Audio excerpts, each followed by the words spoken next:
first and watch the water pool and catch the light. And then I touch it with the yellow when the morning starts to write. The pigment blooms across the wet like sunrise spreading through the sky. It moves without my interference, and I let it fly. The edges are not mine to choose. The watercolor has its will. It finds the valleys in the paper and decides where it will spill.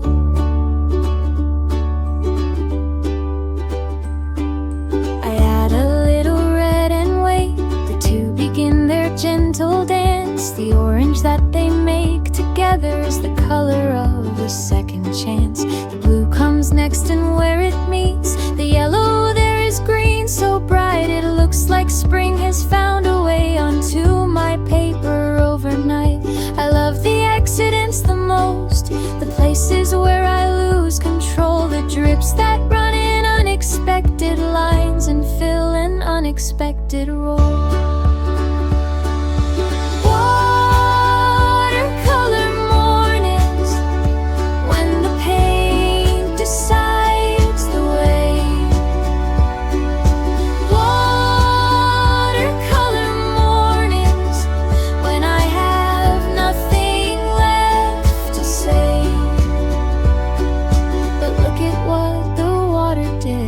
Look at what the colors play.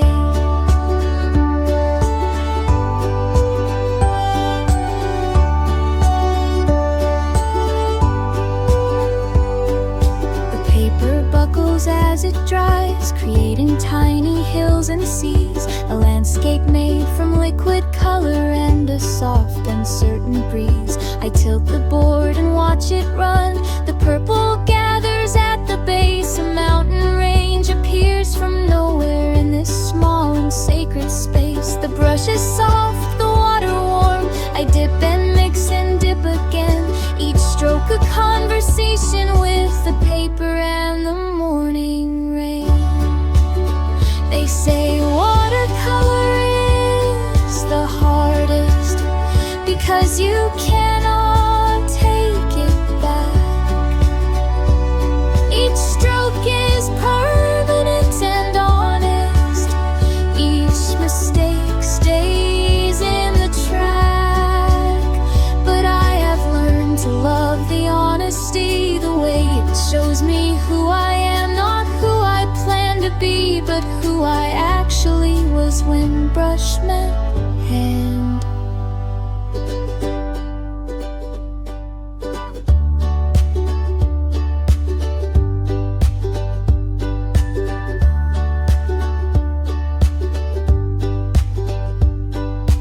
Painting dries, I prop it up against the window in the light. It looks like nothing I intended and everything feels right. A mess of color, shape, and water, a morning translated to the page. Not perfect, not precise, but breathing with the freedom of the stage. Tomorrow I will wet the paper and start again with empty white, and let the watercolors wander through another morning's light. Watercolor mornings, when the paint decides the way. Watercolor mornings, I could do this every day. Just look at what the water did. Look at what the colors say.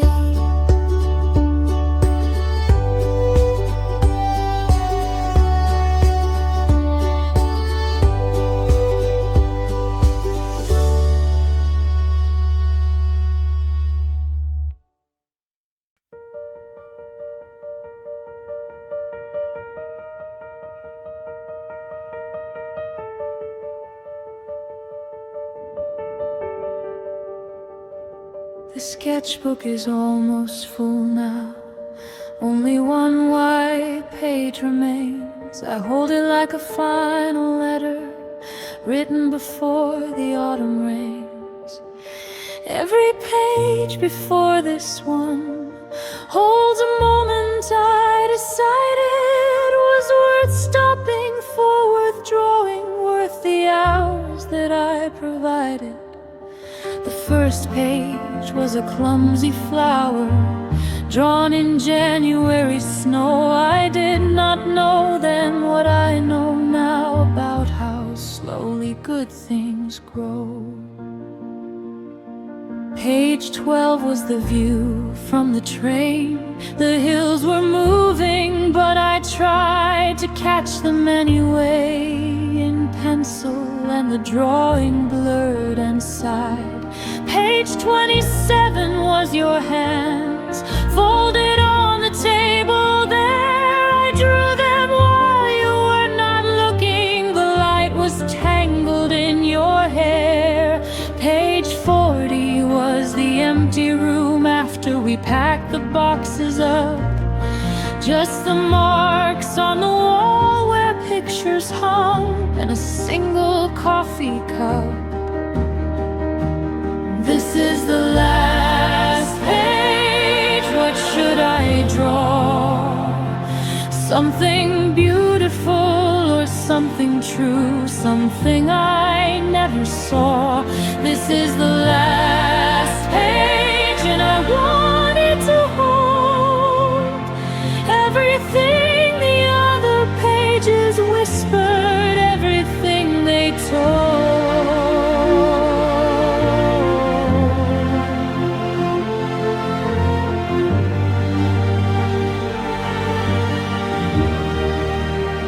Page 55 was the storm at sea, drawn from the safety of the shore. The waves were taller than my pencil could properly account for. Page 60 was a self-portrait done in the mirror of a train. My face was shaking with the engine, and I looked slightly insane. But every page was practice, and every page was growing up. Every page was learning how to pour from an overflowing cup. A sketchbook is a diary that uses shapes instead of words, a record of attention paid to clouds and cats and sleeping birds.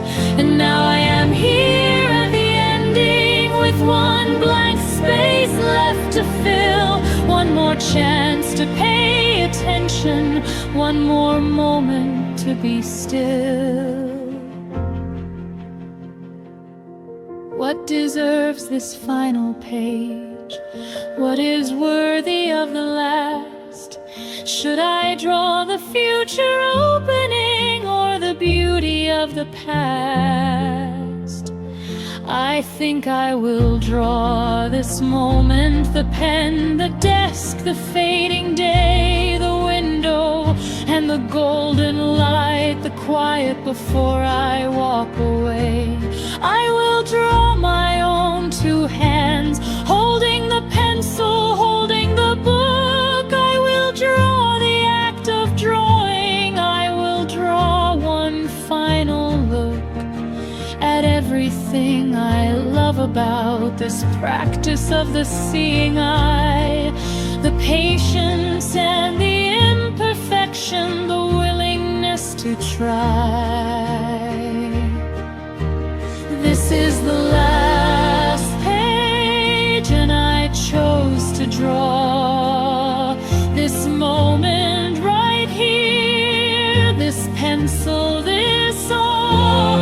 This is the last page, but the next book waits with hundreds of pages and hundreds of blank gates.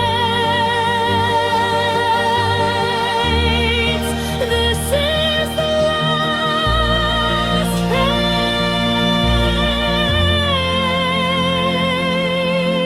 page, and it was enough.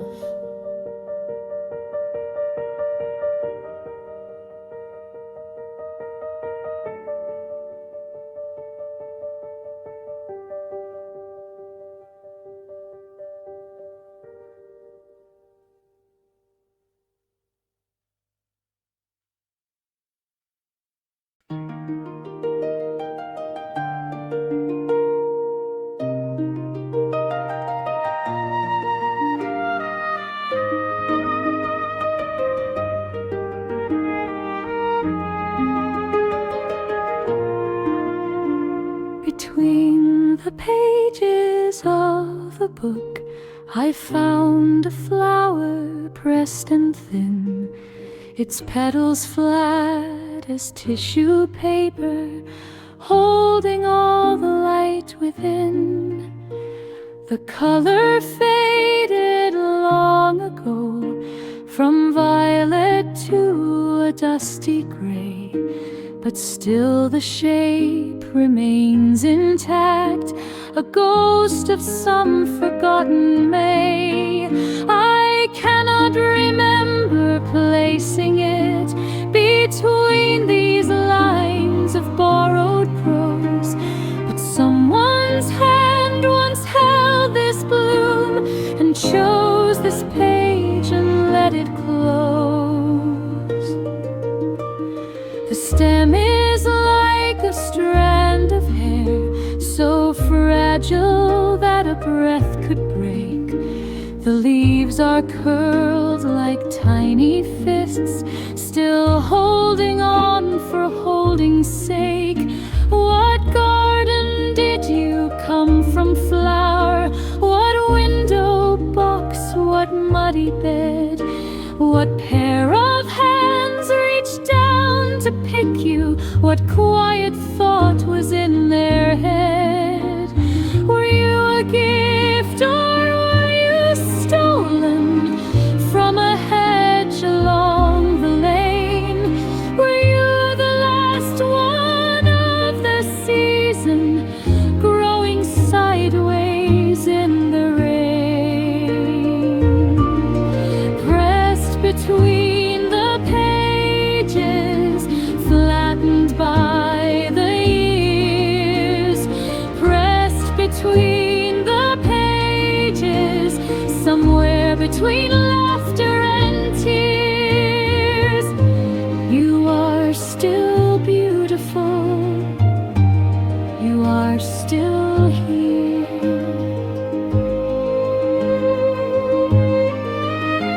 I lay you on my drawing table underneath the magnifying glass, and suddenly the details blossom, the tiny veins, the cells, the mass of information packed inside a single petal's paper skin, a universe of architecture held within something so thin.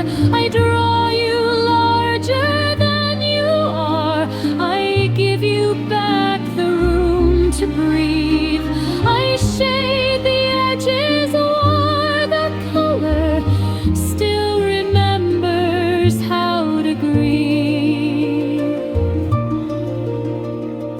Every herbarium is a library, every pressed leaf is a word, every flower dried and flattened is a song that someone heard in a garden, in a lifetime, in a season now long gone.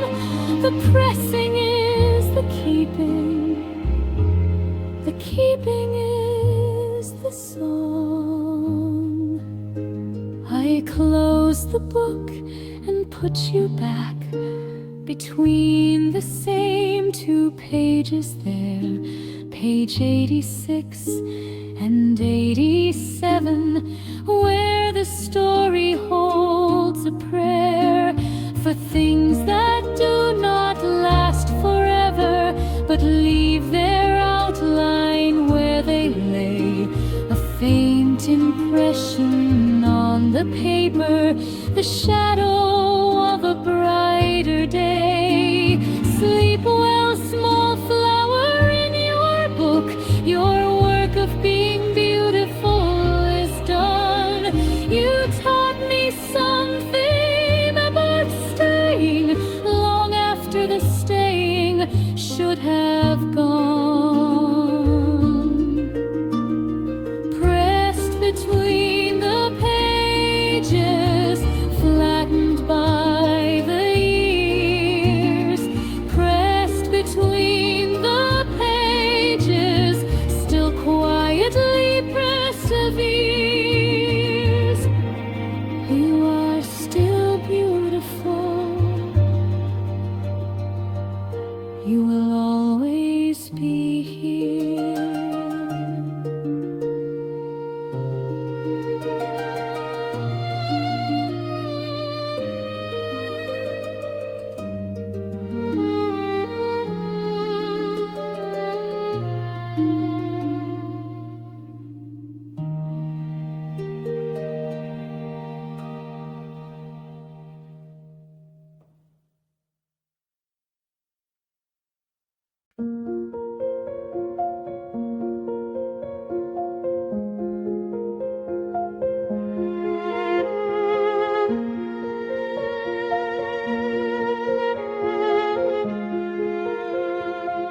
The teacup has a hairline crack running from the lip to base, a tiny fault, a tiny flaw that gives it all its fragile grace.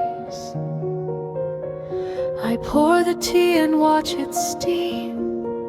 The surface trembles like a drum, played so softly you can only hear it if you are completely still and numb. The afternoon arranges itself around this cup, this chair, this light, as if the hours were made of porcelain, translucent, breakable and bright.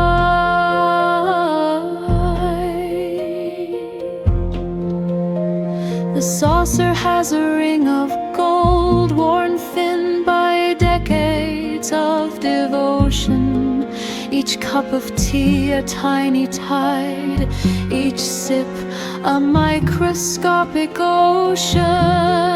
My mother drank from this same set, her mother too, and hers before.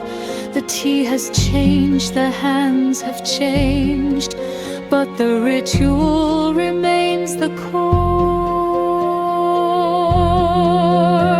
I add no sugar and no milk, I like to taste the leaf itself, the bitter and the floral mixed, like a book pulled from a dusty shelf.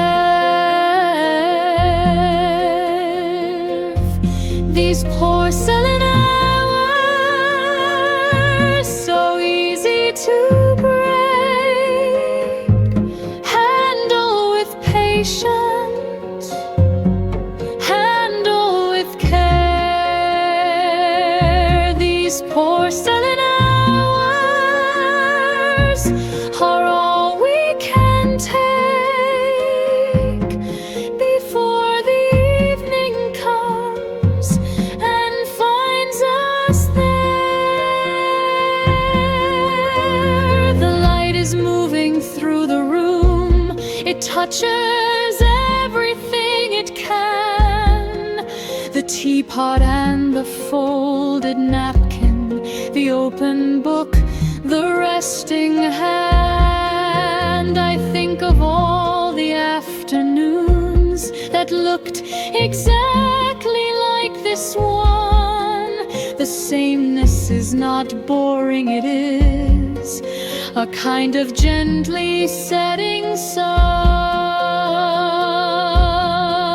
that returns and returns and returns each day, wearing a different shade.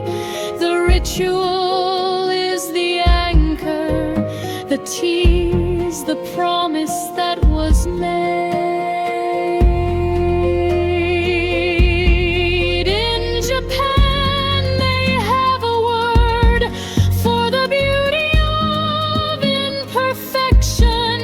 The crack, the chip, the mended seam deserve the deepest of affection. This teacup with its wandering line is more beautiful than when it was whole, because it carries in its fracture the story of a patient soul.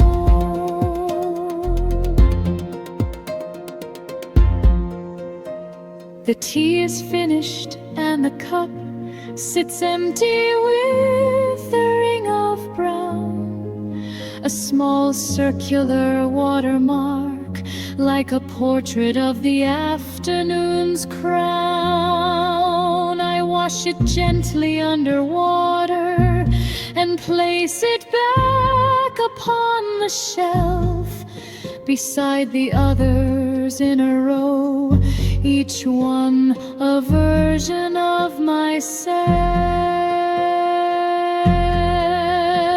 Tomorrow I will choose again, perhaps the blue one with the bird, and pour another cup of silence and listen for the gentlest word. These porcelain hours, so easy to break, handle with patience, handle with wonder. These porcelain hours before the morning wake are the quietest kind of thunder.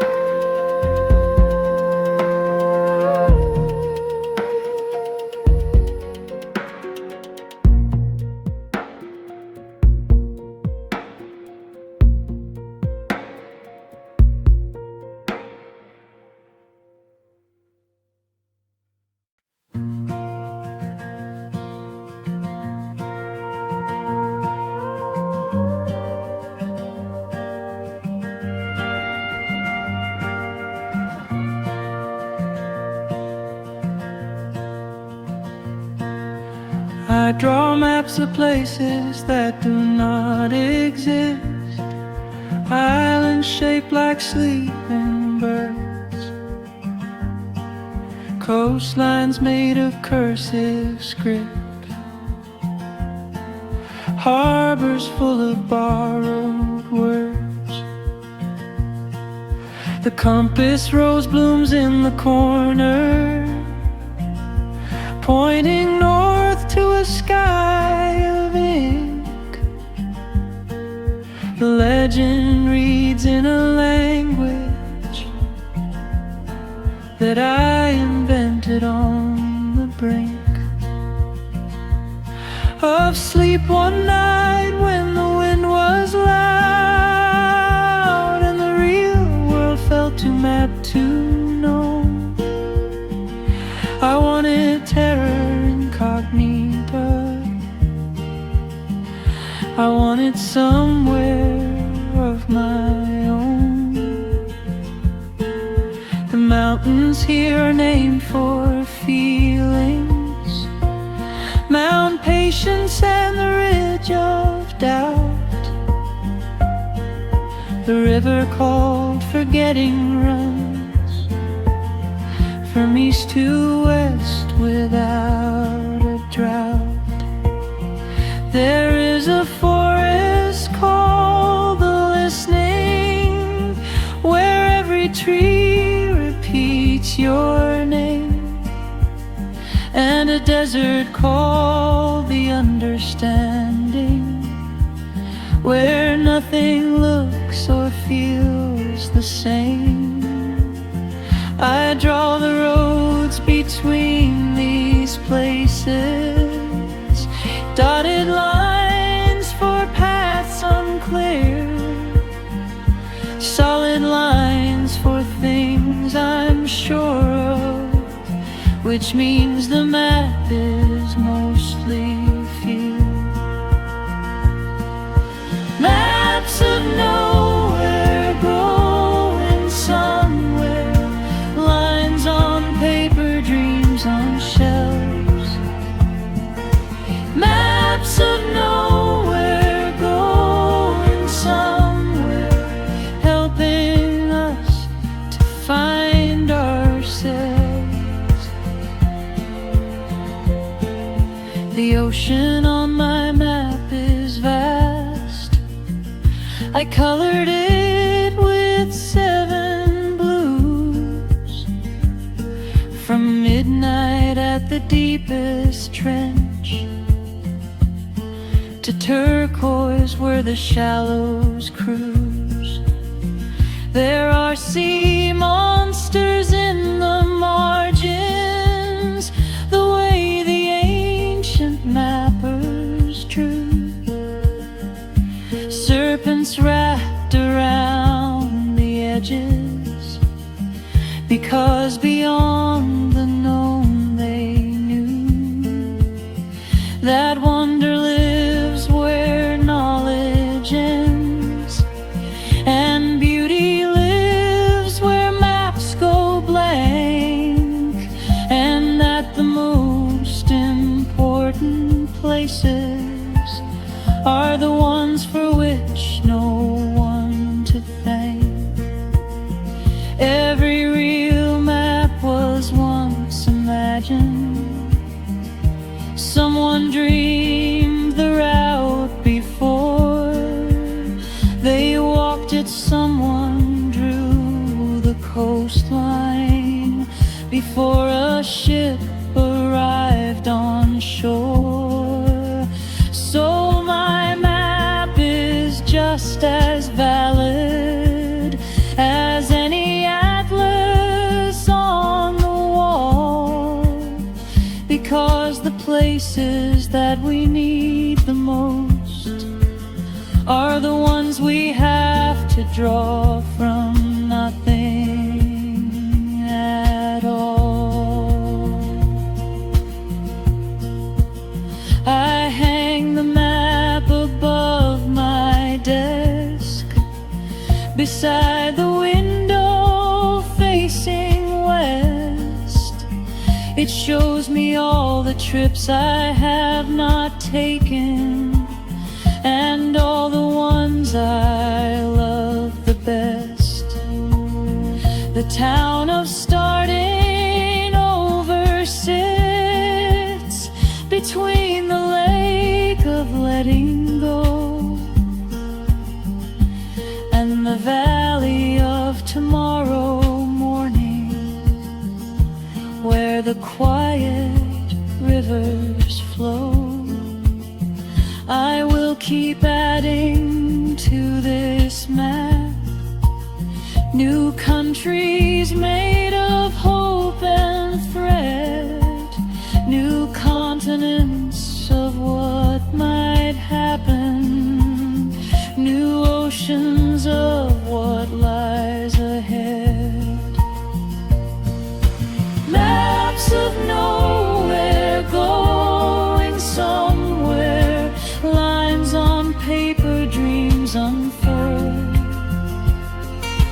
Maps of nowhere going somewhere, the most important kind of world.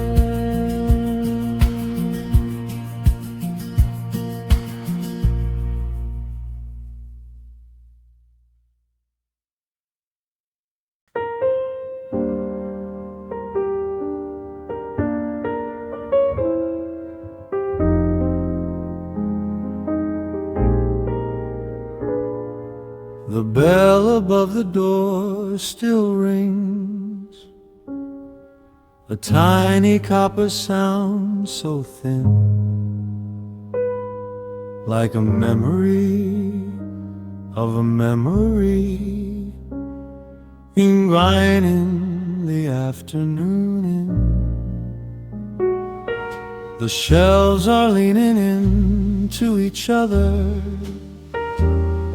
like old friends who share a wall. The spines are cracked, the title's fading, but they still stand tall. I run my hand along the road and feel the bumps of gilded letters, each book a door to somewhere else, each page a breaking of the fetters. The owner sits behind the counter, reading through his tiny glasses. He does not look up when I enter.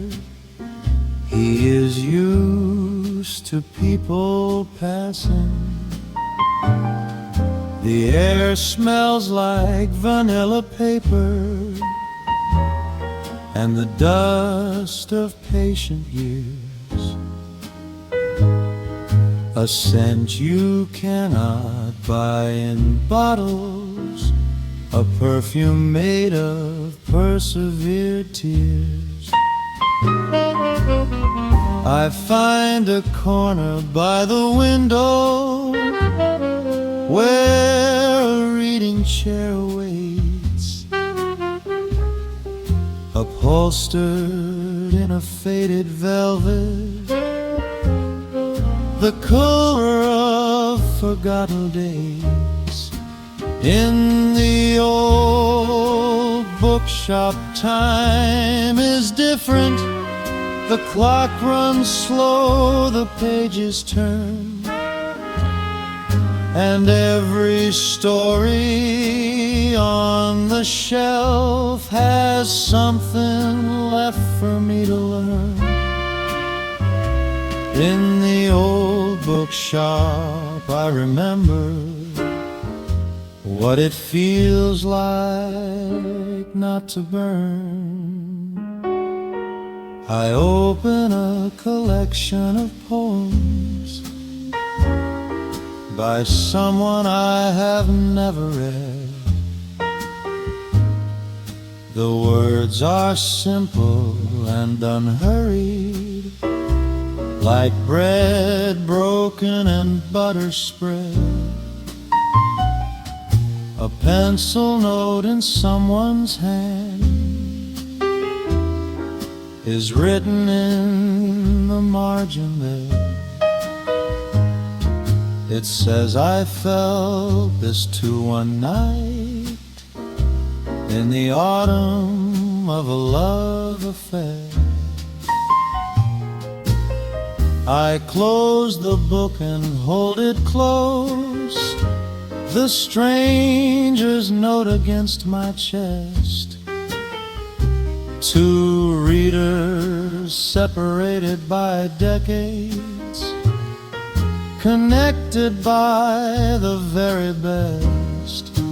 There are bookshops that are temples, and bookshops that are tombs, but this one feels like a living room with too many beautiful rooms. You can wander here for hours and leave with nothing but a thought, or leave with arms so full of pages you forget everything you bought.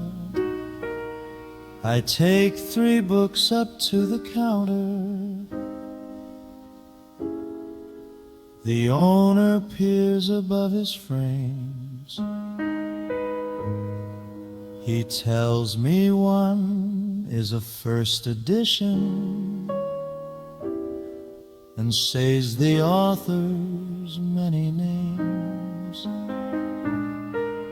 He wraps them in brown paper gently, ties them with a piece of string. I step outside into the sunlight, carrying this precious tin. The street is loud, the traffic moves. The city does not care for books. But underneath my arm I carry 3 small worlds, 3 quiet nooks. In the old bookshop, time was different. The clock ran slow, the pages turned, and every story that I carry holds a light that gently burned.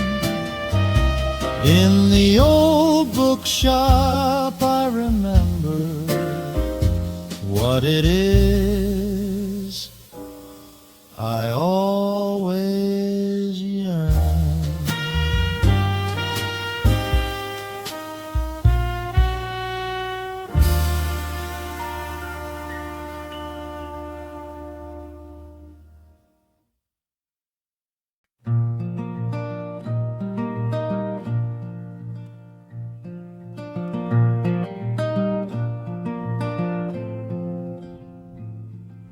typewriter sits on the desk like a mouse,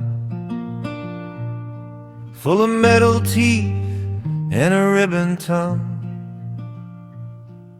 It waits for my fingers to find the words that have been waiting to be sung. I feed a paper to the roller and hear that satisfying click. The cursor blinks, no, the cursor does not blink. This machine is analog and thick.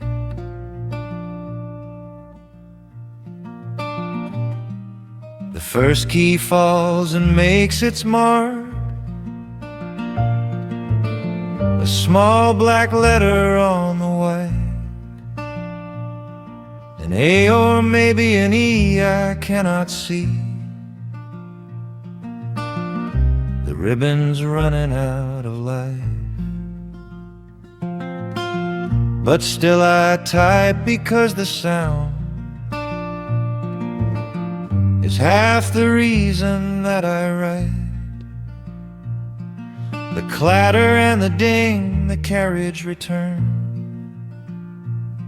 like a small bell ringing through the night. Each keystroke is a little hammer, striking truth onto the page. No backspace, no delete, no undo, just the commitment of the age. I make mistakes and I leave them in the crossed out words, the exit lines. They are the evidence of thinking. They are the drafts before the signs. Type it out, let the hammers fall. Every letter, every space. Type it out like you mean it all. Let the ribbon show your face. Type it out on this old machine. Leave your fingerprints in ink. Type it out before the morning comes and you forget what you think.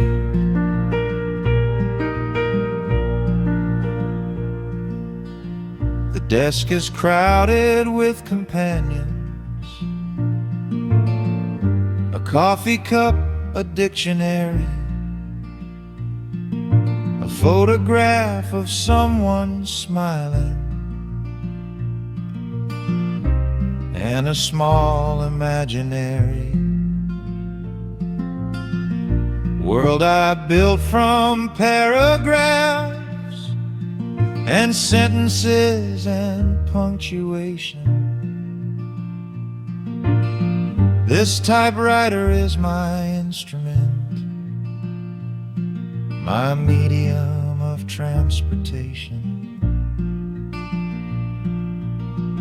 It takes me places that my feet have never been and may not go. It builds me cities out of language and lets me wander through the snow. Hemingway used one and so did Plath, and every war corresponding to. The typewriter has seen more truth than almost anything we knew. It does not auto-correct your heart. It does not suggest what you should feel. It simply waits with open arms makes the temporary real. The page is full, I pull it free and set it face down on the stack. Tomorrow I will read it through and wince at everything I lack. But tonight the writing was enough, the act itself, the rhythmic sound, the feeling of my thoughts becoming something solid, something bound. I cover the machine with cloth, the way you tuck a child in bed. Good night, old friend, I will be back with everything I have not said. Type it out, let the hammers fall, every letter, every space. Type it out like you mean it all. Good night, old typewriter face. Type it out once more tomorrow. Leave your fingerprints in ink. Type it out before the world gets loud and I forget what I think.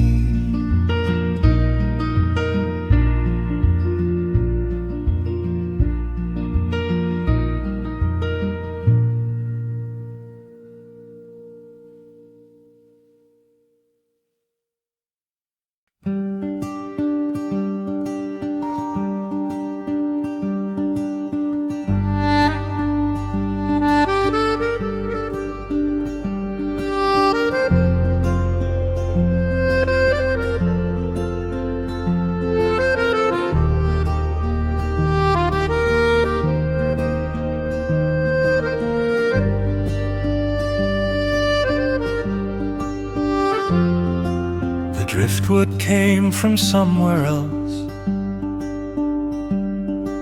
a forest or a shipwrecked hull. The sea has smoothed its every edge and turned it silver, turned it dull.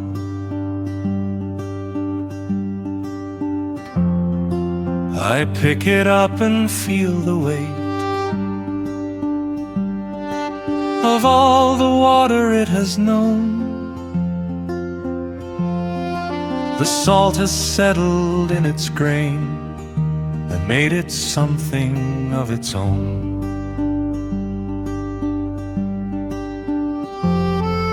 The beach this morning is all mine.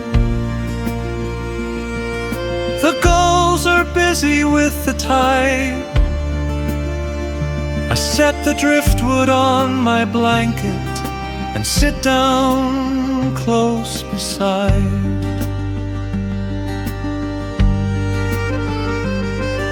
My sketchbook smells of sunscreen now.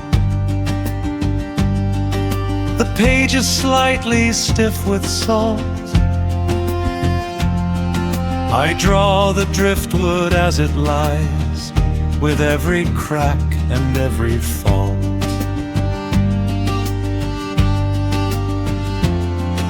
The wood has stories I will never know.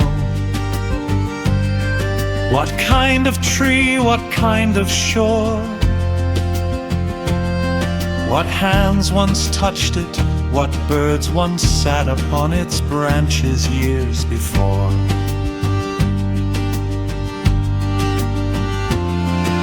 But now it is just shape and shadow,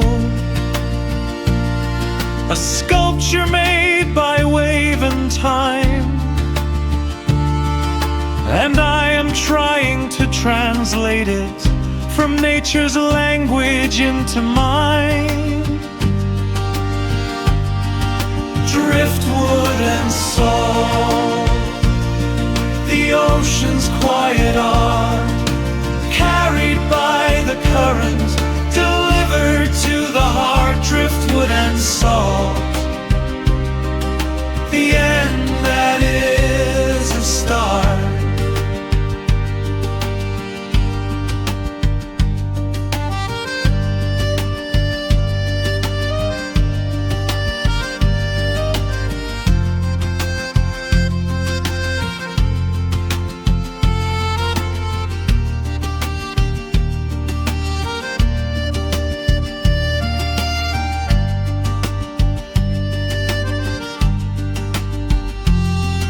The sand is warm beneath my feet. The sun is high and white and round.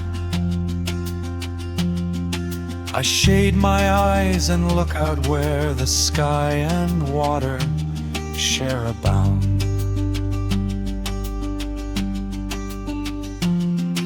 A fishing boat is coming in, its engine humming low and sure.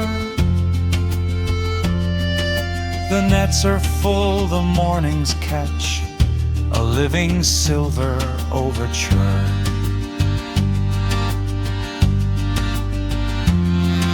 I draw the boat, I draw the wake, the V-shaped line it leaves behind, a signature upon the water that the next wave will unwind. The sea collects and then releases, takes the cliff and gives the sand, erodes the stone and builds the beach with a slow and patient hand.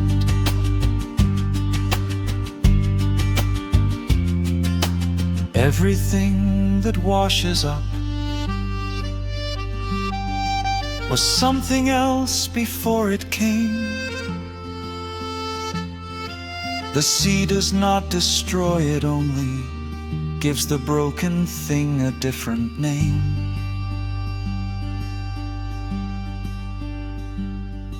The tide is turning and the beach is slowly shrinking at my feet. I gather up my things, my pencils, and the driftwood smooth and sweet. I will take it home and set it on the windowsill above the sink, a reminder of this morning's quiet, a reminder to stop and think.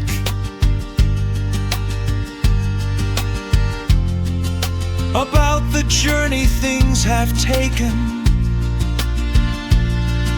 before they land upon our shore, about the beauty of arrival, about the ocean's open door. Driftwood and salt, the ocean's quiet art, carried by the current, delivered to my heart. Driftwood and salt, the ending and the start.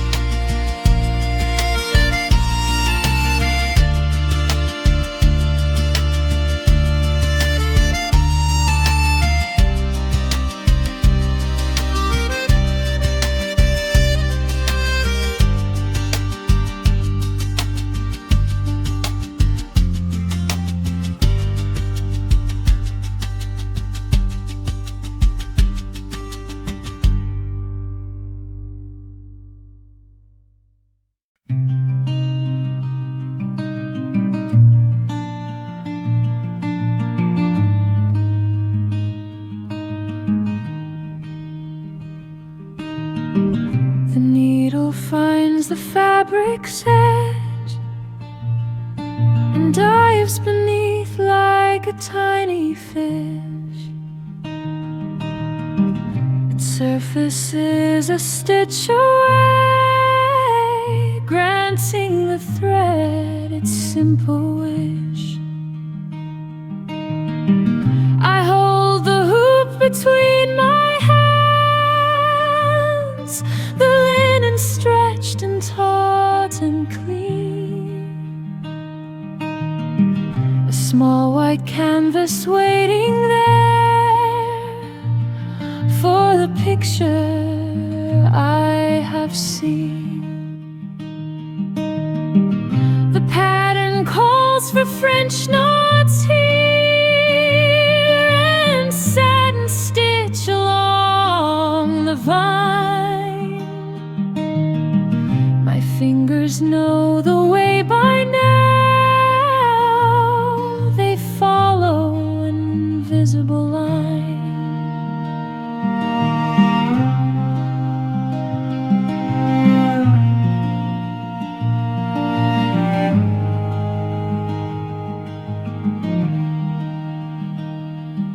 The thread is the color of a robin's egg, a blue so soft it barely shows, but stitch by stitch it fills the space, and something beautiful slowly grows. My grandmother taught me how to sew on winter afternoons like this.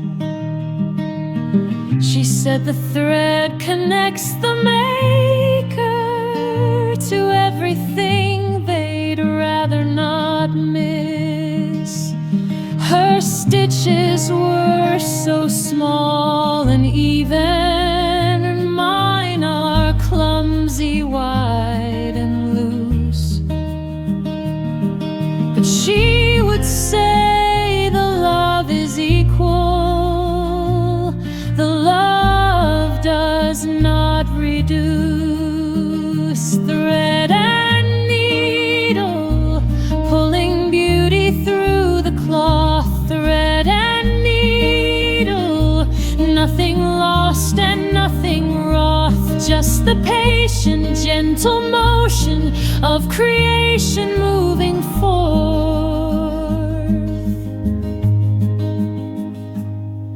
The embroidery hoop is like a window,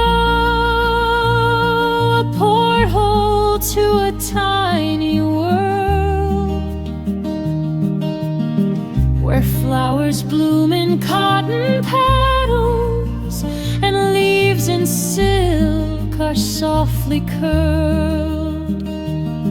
I add a stem in olive green and thorns in dark and twisted brown.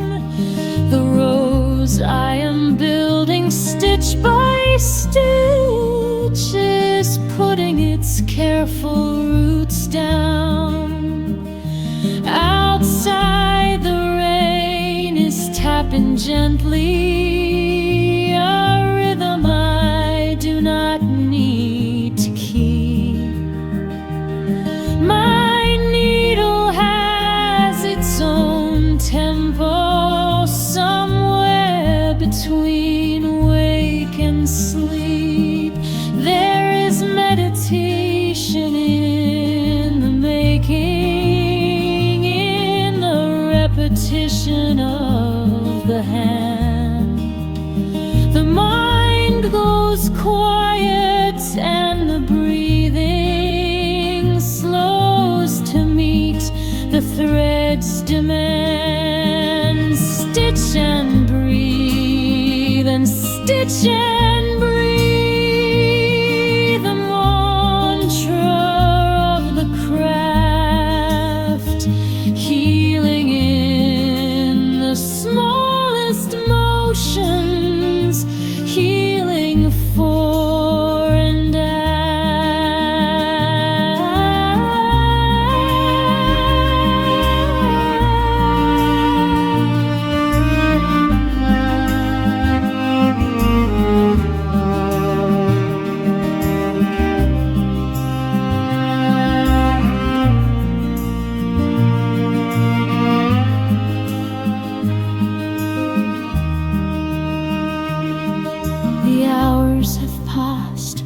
did not notice the light has changed from gold to gray.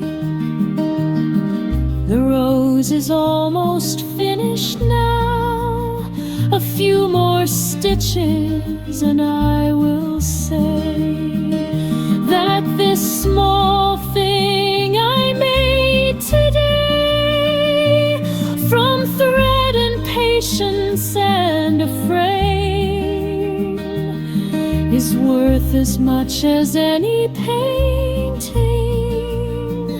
hanging in a hall of fame, because it held me in its rhythm, because it gave my restless mind a place to land, a place to settle, a place to leave the noise behind. Thread and needle, pulling beauty through the cloth. Thread and needle, nothing lost and nothing raw, just the patient, gentle motion of a heart that won't grow soft.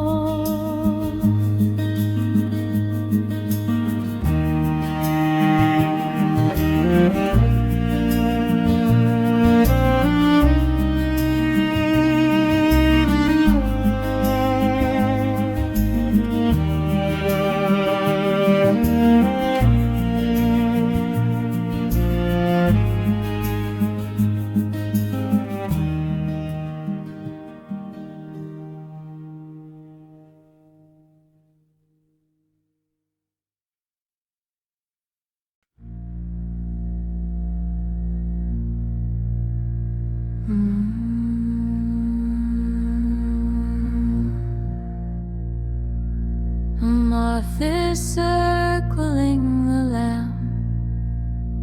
Its wings make such a tiny sound,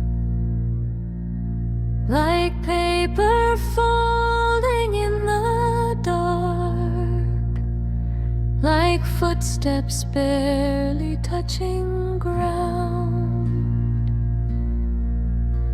I watch it orbit round and round, devoted to this cone of light,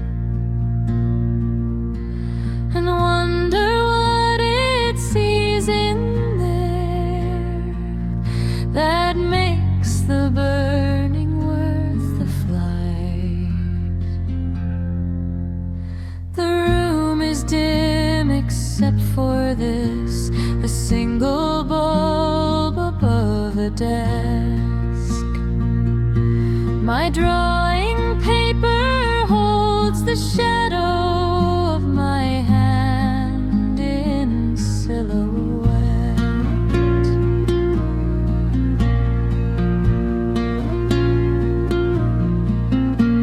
The night outside is thick and still, the kind of dark that swallows sound. No cars, no voices, no wind, just silence piled upon the ground. I draw better at this hour, when the world has gone to sleep. The lines are braver in the quiet, the thoughts are willing to go deep. The moth has landed on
Draw the moth before it moves, a quick loose sketch of wing and vein.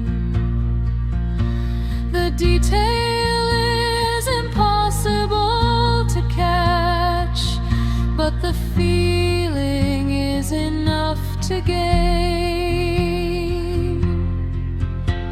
The markings look like tiny maps, like continents on fabric wings. So much beauty packed so small in one of nature's quietest things. The clock says it is after 2. The house is mine, the world is far.